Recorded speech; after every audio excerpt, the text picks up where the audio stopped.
তুমি যখন কাজে যাও দুলাভাই তখন আমাকে বলে চল আমরা রুমে গিয়ে গল্প করি, সিনেমা দেখি। তুমি বাসায় না থাকলেই দুলাভাই শুধু আমায় তার রুমে ডাকে আর বলে আমার মাথায় কেমন জানি জিন জিন করে ব্যথা করছে, একটু মাথায় মালিশ করে দিত, তাহলে হয়তো মাথার ব্যথাটা কমে যেতে পারে। দুলাভাই বলে তোর বোন তো সারাদিন অফিসের কাজে থাকে, আমার দেখাশোনা তোরই করতে হবে। 11 বছরের ছোট বোনের মুখে এমন কথা শুনে থমকে দাঁড়ায় মিতু। বোনকে কাছে টেনে নিয়ে মাথায় হাত বুলিয়ে জিজ্ঞাসা করে, হ্যাঁ না বই না আমার, কি কও এইসব? উনি তোমার ভাইয়ের মতো, তোমারে অনেক স্নেহ করে। হেই দিন তুমি কাজে যাওয়ার পর দুলাভাই আমারে কইল হেনা পানি দে। আমি পানি নিয়ে যাইতেই আমাকে বলল, তোরে অনেক টাকা দিমু, তুই স্কুলে গিয়ে ফুচকা খাবি, বন্ধুদের নিয়ে ঘুরতে পারবি, তুই শুধু আমার একটা কথা রাখবি। দুলভাই কি বলতে চায় তা না শুনেই আমি চলে এলাম। মিতু চমকে উঠল। কি শুনছে ছোট বোনের মুখে এইসব? একমাত্র ছোট বোন হেনা, বাবা মা ছোট থাকতেই মারা যায়। বাসায় বাসায় কাজ করে দুজনের পেট চালাতো মিতু। একদিন শাকিলের সাথে পরিচয়। শাকিল ছিল কেয়ারটেকার, সেই বাসায় কাজ করত মিতু। প্রথম প্রথম লজ্জায় কথা বলতে পারত না শাকিলের সাথে। আস্তে আস্তে দুজনের প্রেম করা, তারপর বিয়ে। বিয়ের পর থেকেই হেনা ওদের কাছে। 1 বছর হয়েছে মিতু আর শাকিলের বিয়ে। মিতু সকাল হলেই রান্না সেরে চলে যায় কাজে।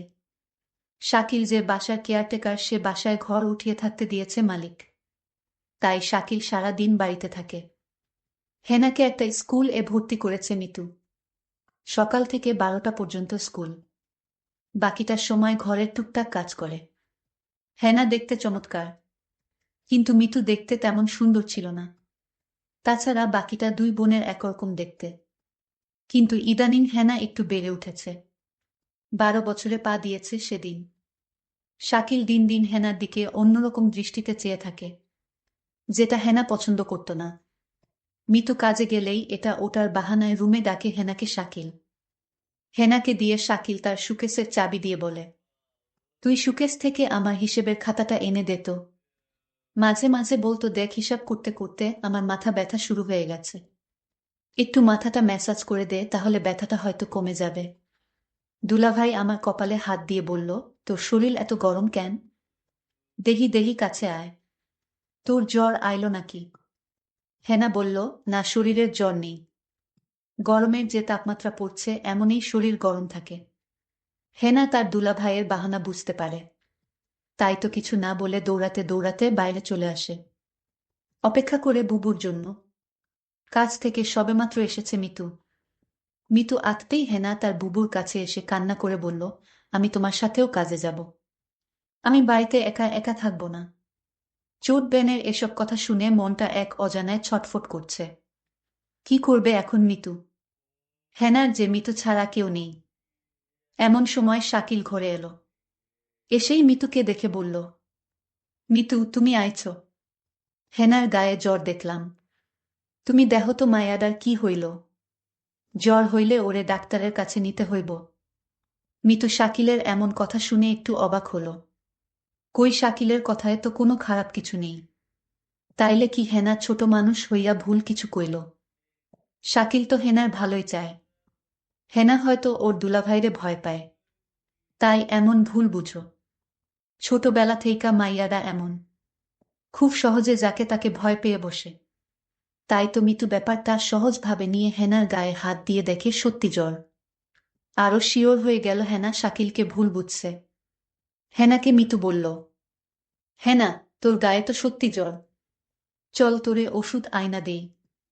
এই বলেই মিতু হেনাকে নিয়ে ডক্টর দেখাতে চলে গেল। শাকিল মিটমিট করে হেসে দিয়ে বলল, হেনা তুই যতই আমার নামে নাসিল করস, তোরে আমি একদিন সত্যি সত্যি। যেতে যেতে মিতু হেনাকে বলল, হেনা তুই মানুষটার নামে এমন মিছা কথা কইতে পারলি, তোর কত খেয়াল রাখে দেখছস।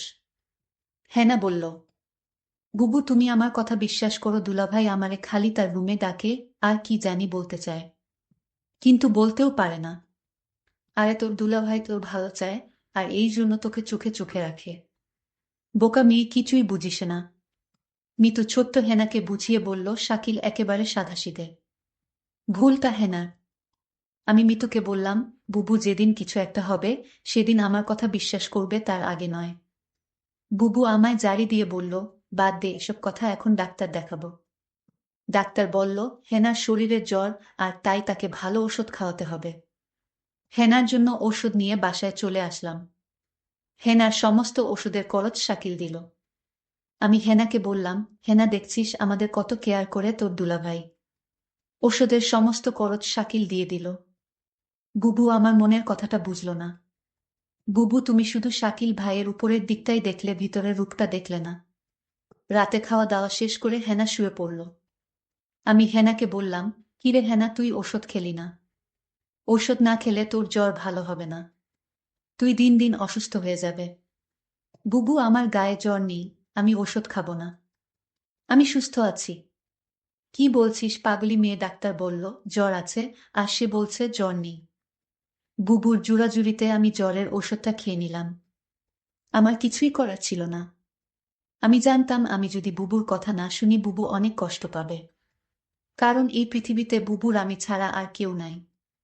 আর তাই আমি বুবুকে কষ্ট দিতে চাই না। কিন্তু বুবু আমার একটা কথা কোনোভাবেই বিশ্বাস করছে না। কিন্তু বুবু বিশ্বাস করবে সেই দিন, যেদিন আমার একটা কিছু হবে, তার আগে না। কিছুদিন পর বুবুর অফিস বন্ধ দিয়েছিল 1 সপ্তাহ। সারাদিন বুবু বাড়িতে থাকত। আমি স্কুলে যেতাম আর 12টা বাজে চলে আসতাম। কিন্তু বুবু এই 1 সপ্তাহ বাড়িতে থাকাতে শাকিল ভাই কেমন জানি হয়ে গেছে। দুলাভাইয়ের মেজাজ দেখি কিটকিটে হয়ে গেছে। আমার মনে হয় বুবু বাড়িতে থাকায় দুলাভাই এটা কিছুতেই সহ্য করতে পারছে না। পরদিন আমি স্কুল থেকে ফিরলাম, রৌদ্র দিয়ে আসলাম, শরীর গরমে মনে হয় পুড়ে যাচ্ছে। দুলাভাই তখন আমার কপালে হাত দিয়ে বলল, সর্বনাশ, মেয়েটা তো আজ জ্বরে পুড়ে যাচ্ছে, তাড়াতাড়ি চলো ডাক্তারের কাছে নিয়ে যাই। বুবু তখন বলল, তুমি হেনাকে নিয়ে ডাক্তার দেখিয়ে আসো, আমি বাড়ির রান্না ভাড়ার কাজটা সেরে নেই।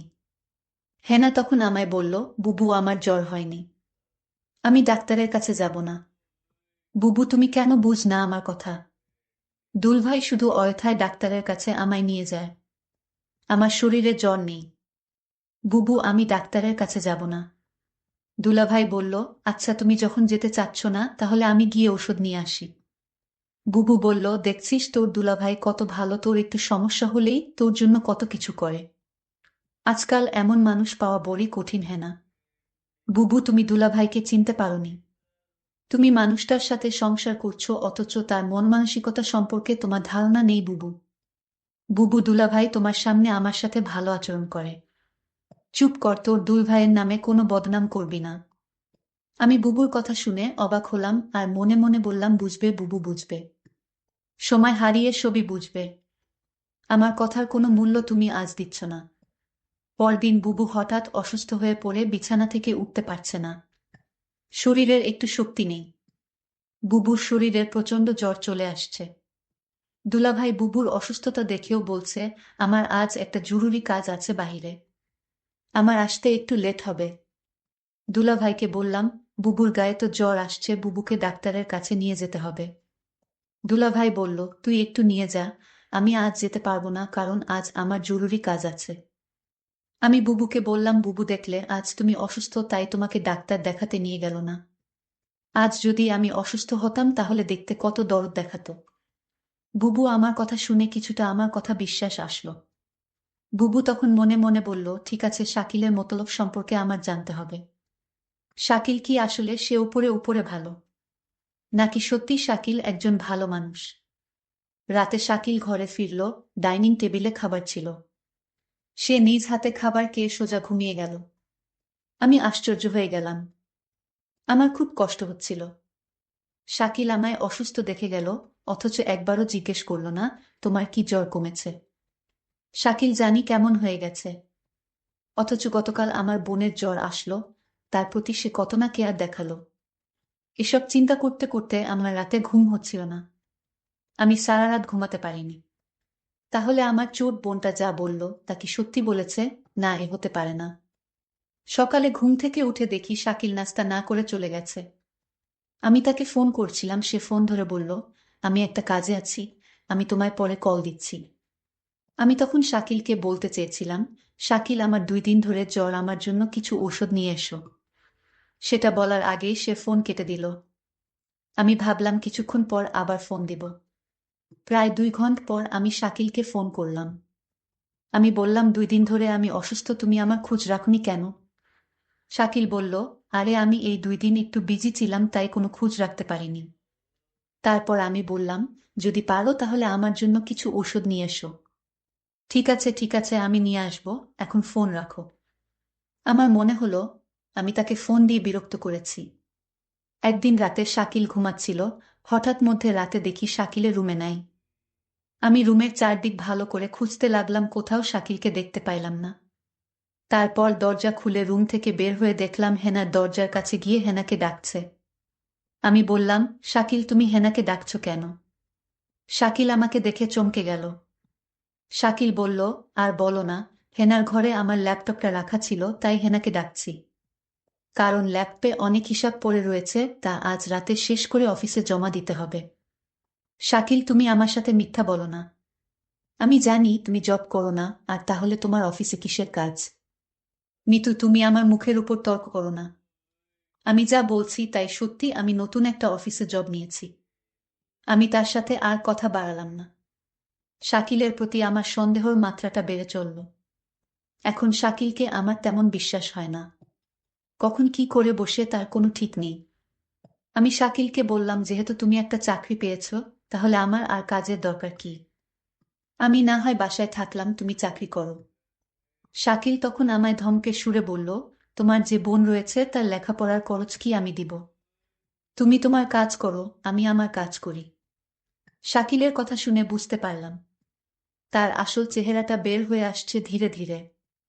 আমি বললাম, ঠিক আছে শাকিল, তোমার কোনো চাকরি করতে হবে না, আমি তো আছি। দেখলাম শাকিল অনেক খুশি হয়ে গেল। পরদিন আমি কাজে চলে গেলাম। বাড়িতে হেনা আর শাকিল। আমার এই দিন কাজে কিছুতেই মন বসছিল না, কারণ আমার খুব চিন্তা হচ্ছিল আমার বোনটাকে নিয়ে। আমি যেখানে কাজ করতাম সেই মালিককে বললাম, আজ আমায় একটু আগে ছুটি দিয়ে দেন, আমার বাসায় একটু সমস্যা। মালিক বলল, ঠিক আছে, আজ তোমাকে আগে ছুটি দিয়ে দিব। কোনরকম অফিসের সময়টা গেল। আমার ডিউটি হচ্ছে সকাল 8টা থেকে রাত 8টা, কিন্তু আজ আমি বিকাল 4টায় ছুটি নিয়ে বাসায় চলে আসলাম। বাসায় এসে দেখি বাড়িতে কেউ নাই, একদম নিবিড়। আমি হেনাকে ডাকছি, হেনা কোথায় তুই? আবার শাকিলকে ডাকছি, শাকিল কোথায় তুমি? আমি কারো সাড়া শব্দ পেলাম না। সমস্ত বাড়ি খুঁজছিলাম, কাউকে দেখতে পাচ্ছিলাম না। শুধু একটা জায়গা বাকি ছিল, আর সেই জায়গাটা হলো বাথরুম। আমি বাথরুমের দিকে গেলাম, গিয়ে যা দেখলাম তা দেখে আমার মনে হচ্ছিল আমার দম আটকে গেল। আমি দেখলাম হেনা একপাশে পড়ে আছে। আমি দৌড়ে কাছে গিয়ে হেনাকে ডাকলাম, হেনা বোন আমার, তোর কি হয়েছে? হেনার কোনো সাড়া শব্দ নেই। চিৎকার করে হেনাকে ডাকছি, এই হেনা, উঠ, তোর কি হয়েছে বোন? আমি কথা দিচ্ছি আমি আর কোনোদিন তোরে বাসায় একা রেখে কাজে যাব না। লক্ষ্মী বোন আমার, তুই উঠ, আমার সাথে রাগ করিস না। হেনার মুখ দিয়ে কোনো কথাই বের হচ্ছিল না। একটা সময় বুঝতে পারলাম হেনা আর নেই। হেনা আমার সাথে অভিমান করে চলে গেছে। হেনা মরে গেছে। আমি কাঁদছিলাম আর বলছিলাম, হেনা বোন আমার, তুই একবার উঠ, এই যে আমি কথা দিচ্ছি এখনই তোকে নিয়ে অন্য কোথাও চলে যাব। হেনা আমার কথা শুনছিল না। শুনবে কি করে, সে তো মরে গেছে। আমি হেনার হাতে একটা চিঠি দেখতে পেলাম। চিঠিটা তার হাত থেকে নিয়ে খুলে দেখলাম। চিঠিতে লেখা ছিল, বুবু তুমি আমার কথা বিশ্বাস করছিলে না। আমি অনেক কষ্ট নিয়ে দুনিয়া থেকে চলে গেলাম। এর কারণ হলো আমার দুলাভাই। বুবু তুমি আমাকে ক্ষমা করে দিও। আর তোমার প্রতি একটা অনুরোধ, তুমি শাকিলকে ছেড়ে চলে যেও, তা না হলে আমার আত্মা শান্তি পাবে না। আমার আর বুঝতে বাকি রইল না কেন হেনা দুনিয়া ছাড়ল। কি ঘটেছিল? আমার বোন ঠিকই বলেছিল, বুবু তুমি সময় হারিয়ে সব বুঝবে। আজ আমার বোনের কথার ফল আমি পেয়ে গেলাম। কিন্তু আমি এর শেষ দেখে ছাড়ব। আমি শাকিলকে খুঁজতে লাগলাম। আমি শাকিলকে কোথাও খুঁজে পাচ্ছিলাম না। তারপর আমার বোনের হাতের চিঠি দিয়ে শাকিলের নামে মামলা করলাম। শাকিলের সারা জীবনের জেল হয়ে গেল। বন্ধুরা, আমি কষ্ট করে তোমাদের জন্য গল্প তৈরি করি। যদি গল্পটি ভালো লাগে তাহলে ভিডিওতে একটি লাইক করে পাশে থাকবেন। আর এরকম নতুন নতুন গল্প পেতে আমার চ্যানেলটি সাবস্ক্রাইব করে পাশে থাকবেন। ধন্যবাদ।